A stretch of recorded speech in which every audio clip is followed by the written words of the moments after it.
Check, check. Okay. This might be a longer, more rambly than usual video, but I haven't done one in a long time. I've been working on a whole bunch of stuff during the year, and I've been trying to put everything together into kind of one big patch. And I wanted to kind of show some of the building blocks along the way to this patch. So I thought it'd be a good way to kind of go over some of the stuff I've talked about before, especially with like JitGL multiple and JitGL sketch, and then kind of introduce some new things and kind of build up to this patch I'm working on.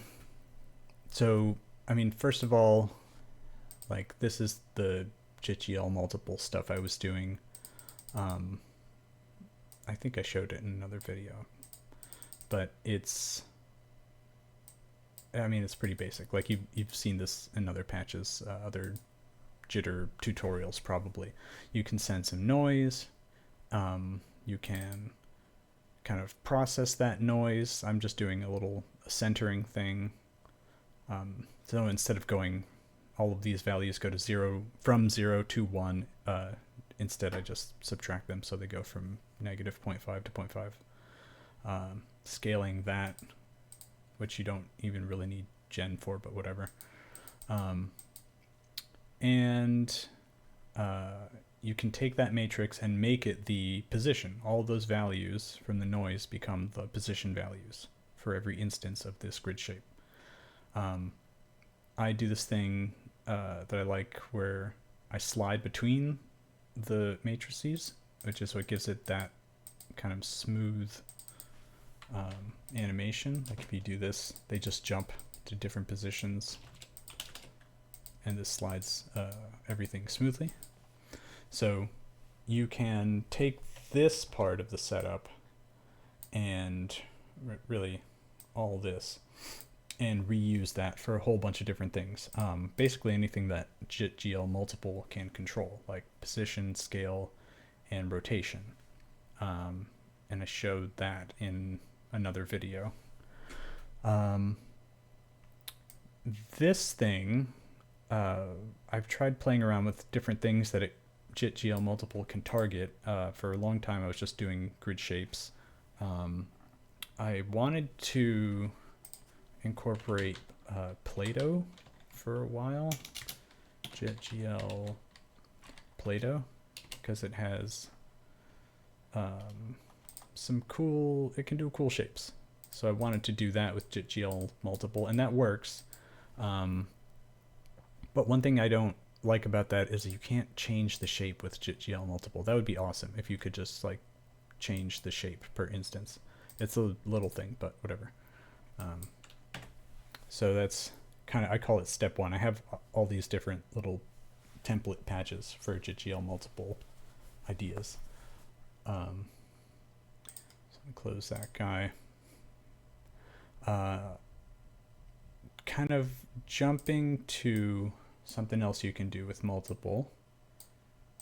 Here I'm doing two different parameters. It's position and rotation. And it's the same exact setup where I've got noise, I'm doing a little math to the noise, and then I'm doing that slide thing. That's controlling the position. It's basically just random points that you're generating for the position. And then I did a similar thing for rotation. And in this case, I've got like noise going into gen, and gen is just scaling it. Oh no, it's doing the same thing. And I tend to just set this to 360 since it's rotation. So the matrix that goes in here, all the values go from 0 to 360. And I'm using like a donut for this. So let me see. Okay, so I've got the one key. Let me bring this down. I've got the one key mapped to trigger this one, right? So it's just taking that matrix, that random set of points, and giving it to the position of this torus, of all the different ones. In this case, it's 9. And just as like a note, I do 3 by 3 here, but for this like purpose, you could just do that, a single row of 9 points. It doesn't really matter that there's X and Y points going into here. Because it's, at the end of the day, it's just like a list of points. It doesn't need to be in a certain, X and Y shape like that. So yeah, here's random positions like I did before, doing the slide, and I'm doing a similar thing with rotation. Right, so you can rotate them all. And they're all kind of centered around the multiple, which is nice. So like, let me shrink these down a little bit. Nope. There we go. Okay, and that just, I don't know, kind of gives you a cool design.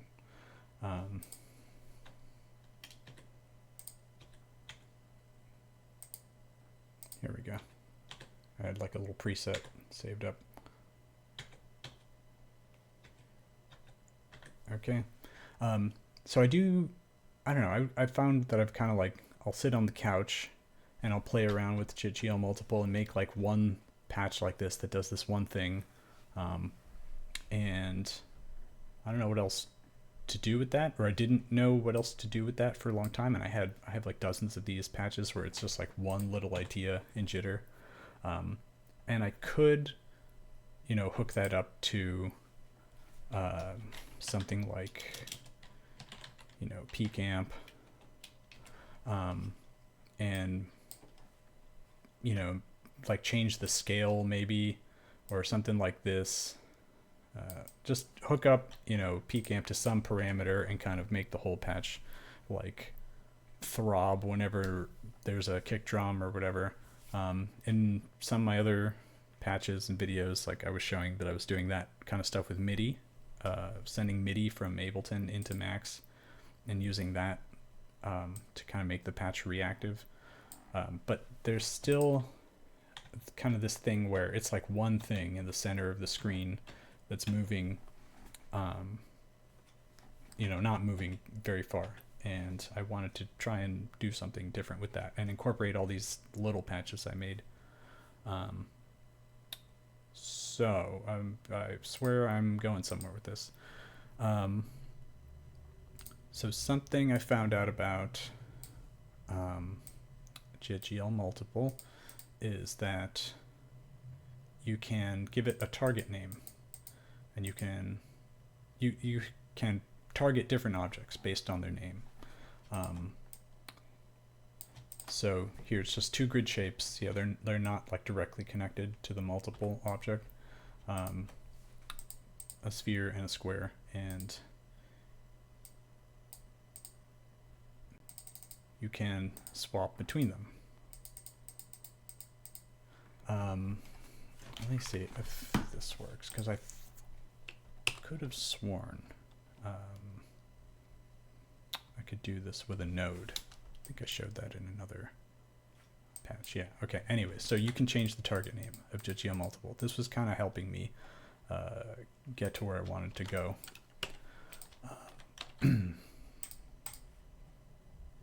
So with nodes, this is kind of the last JitGL multiple example I want to show. So this is the same exact setup that I had before, except instead of targeting a single grid shape, it is targeting a node that has these two objects in the same node, right? It's this sphere and then this Play-Doh object with the poly mode set to 1, 0, so it kind of does like a wireframe on the front of it. So if I do that, that's too far. Do this. Okay. Same thing as like the first patch I showed, but the fact that it's a node kind of excited me, because I could build more like complex shapes basically, instead of just using a grid shape like spheres and cubes. And I started to wonder what else I could target with JitGL multiple. And that kind of led me to to models. So is this the one I want to do?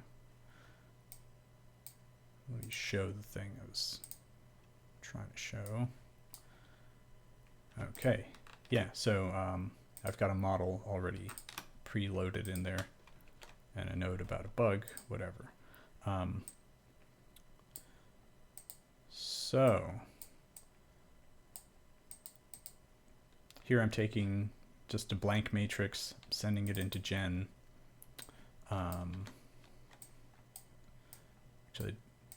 I'm taking the positions, the sign normalized positions, so it's every cell from -1 to 1.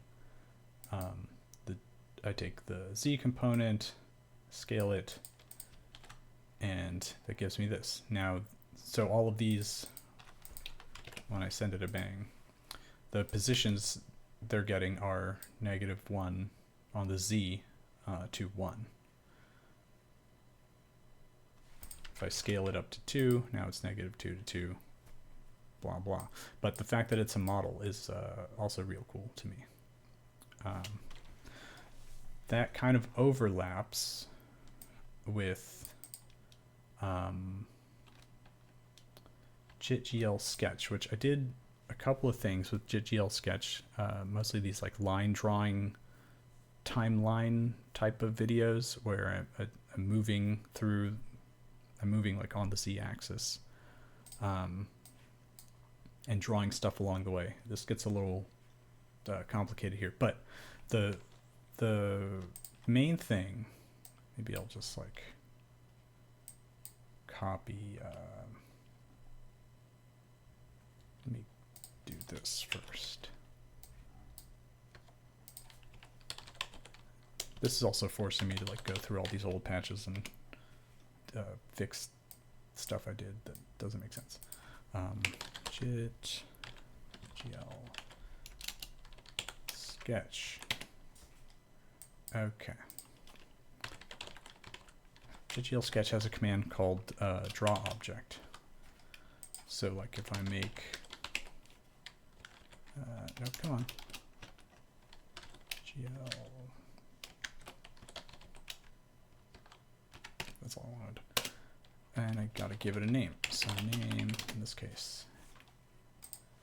Oh, I have a patch open somewhere, and it doesn't like that. I named it the same thing, so I'll name it Joe. I'm gonna draw Joe. Okay, so here, here's my grid shape, right? In order to use it with Sketch, what I will do is set it to, no, enable 0, automatic 0. Just like with JitGL multiple, so that it doesn't show up at first, but it does show up if you draw it with JitGL Sketch. It works in a similar way to multiple, but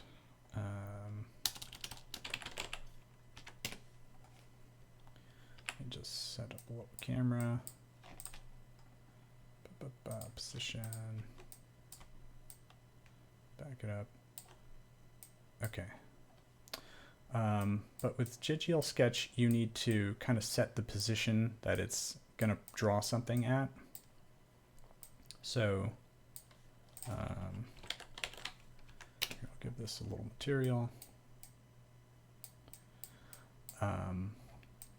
And in order to do that, you have to use the move to command. That will set, that's when I send it a point, that's where it's going to draw. So let's see, what I like to do is I'm using jit.time a lot. Jit.time sign is cool. And there is speed. So this is running right now. It's just going between -1 and 1. So what I can do is send that to move to, and now that jitter sketch is setting that point where it's going to draw according to the sun. I might have to scale this, but now if I reset this, see, this is drawing at all these different points. Like whenever I stamp it down, that's where it's drawing. I could do something like this where I do a pack that, one there, and another one here, and now it's moving on the XY. Right, change their speed. Oh no, like do this.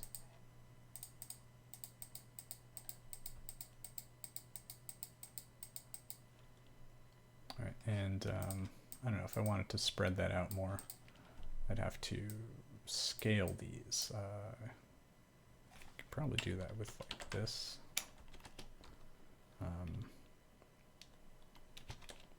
What do you do? Like that. No. Oh no. What a. There you go. This type of thing. Just to scale the list instead of adding. I want to multiply. I don't want integers, I want floats. I don't know why I'm going off on this tangent right now, but here we are. All right, floats. Reset this. Make it 2. There you go. Now it's more spread out. If I make it 4, it's gonna be. No, that ain't working the way I thought it was. But expression for a list. Yeah. Oh, I see. Because this one isn't a list. It's just 2 things. There's probably like a much easier way to do this.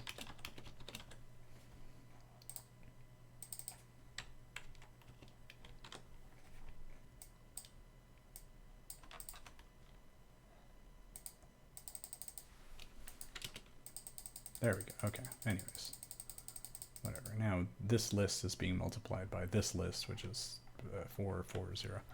That's scaling the whole thing. Okay. Anyways, moving on.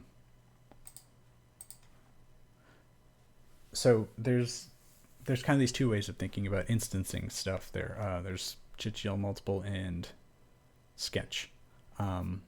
And one of the things I wanted to play around with was using models, jitter model. Jitter model, in a real basic way, let me just do this. Do that.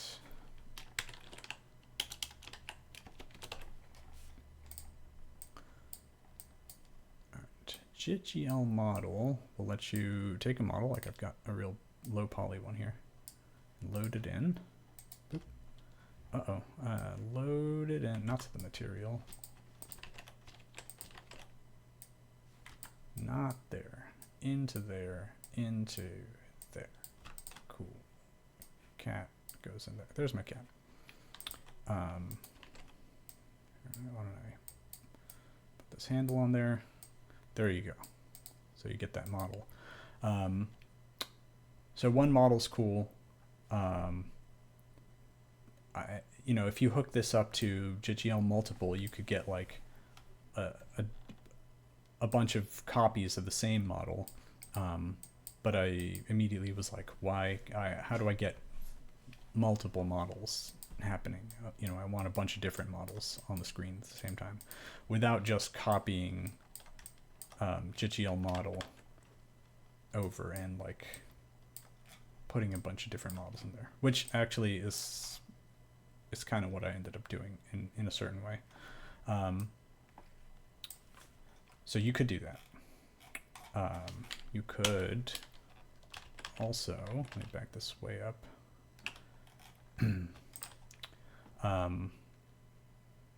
one way to manage different models is,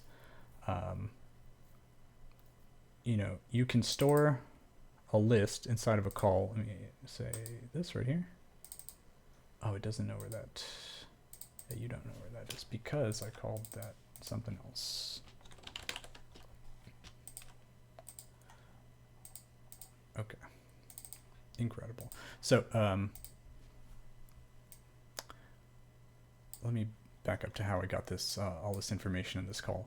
So you've got the drop file object, which spits out the path of a file that you drop in there. So I wanted a way to like save a group of objects, be able to read them out of call, which is this list here, and send that to JIT model. So I made a little thing that does that. It takes the path and it puts it into call, and it adds a number before it, which is how you get these all in their positions. And it seems to work pretty well for like OBJ files and FBX files. I haven't really tried anything else. So yeah, this is just I don't have a folder open with these files right now, but you highlight multiple files, you can drag them all in there and it'll send it to call, and then you can write to a text file, and then you just read the text file back, and then like boom, you've got a bunch of files, a bunch of models you can use like as your your test models. So what I've got this thing doing is sending a random number to call, and then this thing will read it, and it loads it into JIT model, and it does it pretty quickly. I think yeah, if you hammer the button there, it's gonna kind of lag, but it's pretty good. All right, like I've got it rotating from the handle, and it just saves all the information but changes the model, its position, its rotation, all that stuff. I was surprised at, like, I don't know how snappy that was. This is just an effect I really like, of all these changing models kind of keeping the same rotation. So let's see, where was I? Got that. So yeah, this is one model object with this kind of file loading thing. I've got, nope, that's JIT multiple with one thing. I've got, okay. So here, this got a little messy. Let me turn a bunch of stuff off and kind of ignore a bunch of stuff. But here, let's see.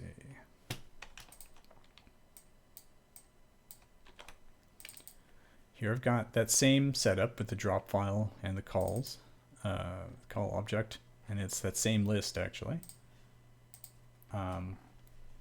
And I have a bunch of JIT model objects. Here I've got 8. I gave them all names, right? AA through HH. And they're all, this is basically like 8 copies of that patch, of the drop file patch that I was just had up. And I'm doing a few other things there. But the way I'm kind of, what I'm doing differently here, let's see, where's this window? Here we go. Is I'm moving the camera ahead of, well,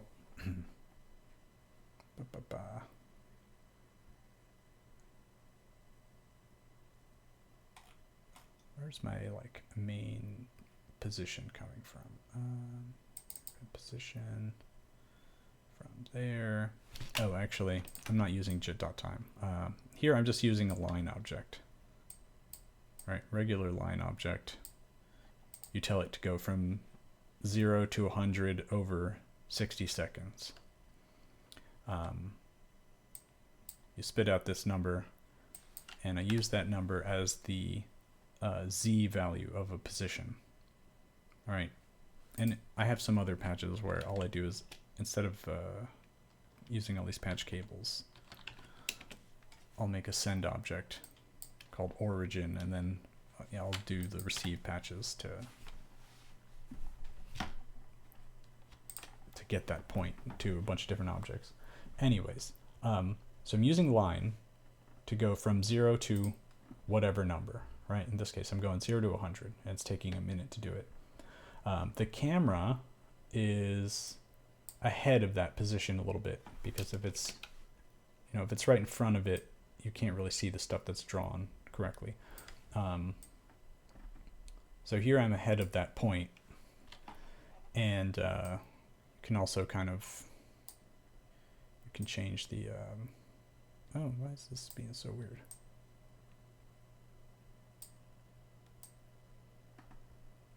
Okay, maybe that kind of makes sense. All right, I'm offsetting the camera by, on the x-axis, on the y-axis, on the z here. Here I'm looking at it straight on. And when I start line, I start the animation, and then I just have a metro going, and this counter is going 1 to 8. And I'm using select to kind of sequence the JitGL models. Right. So here you can see I'm just hitting draw object, whatever, and it's printing them down. One issue with JitGL Sketch is that you can keep drawing like that forever, but your frame rate is going to tank eventually because you're drawing so many objects. So I have it reset every so many bangs, basically, and I can set that here. Here I've got it to 10. I'm just using modulo so that it wraps around. It just keeps counting over and over, and every 10 objects I would reset the sketch. That all goes down here. Right, drawing, drawing, drawing, reset. So this setup is kind of the unique thing here that lets me follow this origin point. The camera is also pointed at that, and then that becomes the move to, and the place where JitGL Sketch will like stamp down these objects, and then it kind of resets after a while. I'm doing some other stuff with JIT time sign to like modify the that point so it's not always, and so the X and Y and Z aren't all the same point, so that each one gets drawn in a different spot, basically. And with these, like, I can control the spread here. Here it's more random. Here it's really tight. Get a little closer. Oh, went past it. My animation stopped. Here we go. And that mouse is so sensitive. All right, here we go. Kind of helps if it's offset a little bit.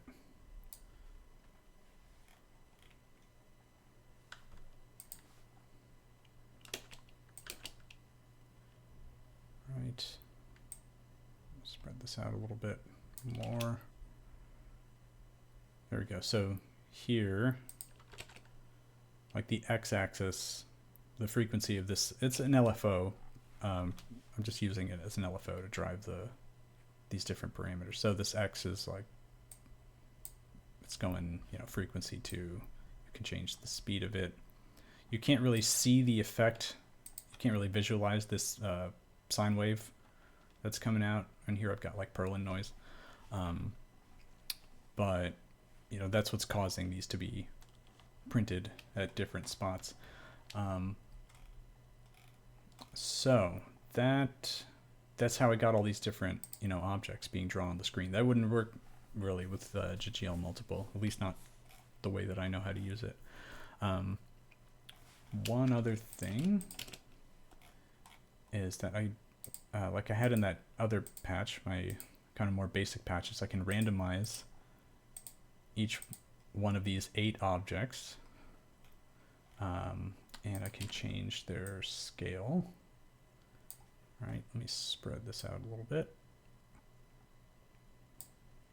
I think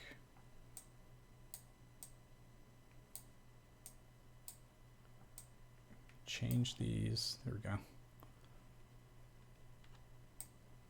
If I do this, then they'll be very spread out. There we go.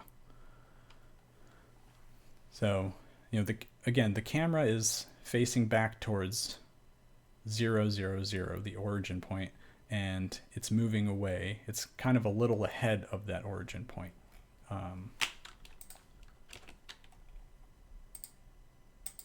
Right, so line's counting up there, and like this, the camera's Z position is 2 ahead here. Just think it's like a tricky thing to visualize, but whatever.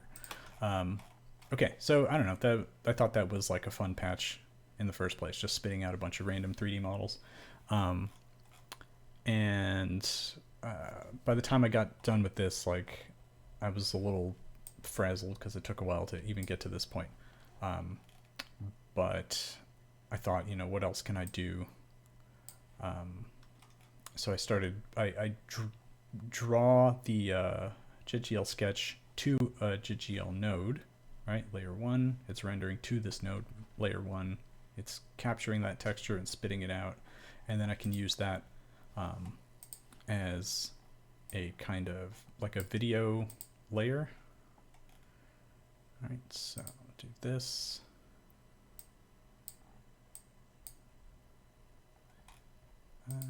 Let's do mixing them.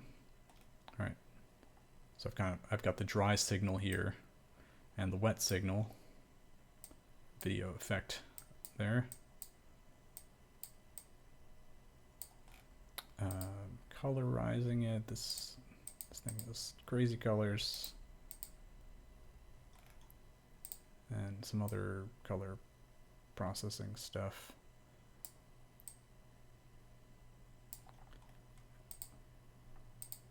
This is all probably redundant to have these 3, but I don't really know what I'm doing when it comes to video effects. Anyways, so I thought that was kind of a cool combination of, like, you know, using Sketch, JitGL Sketch, which normally is for drawing lines and stuff, and JitGL Model. All right. And this is kind of just another stepping stone to an even bigger, more complicated patch that I've been working on. This has already gone pretty long. I should probably stop here. And I'll clean up this patch, and I will probably share it at some point. Hooray. Thank you.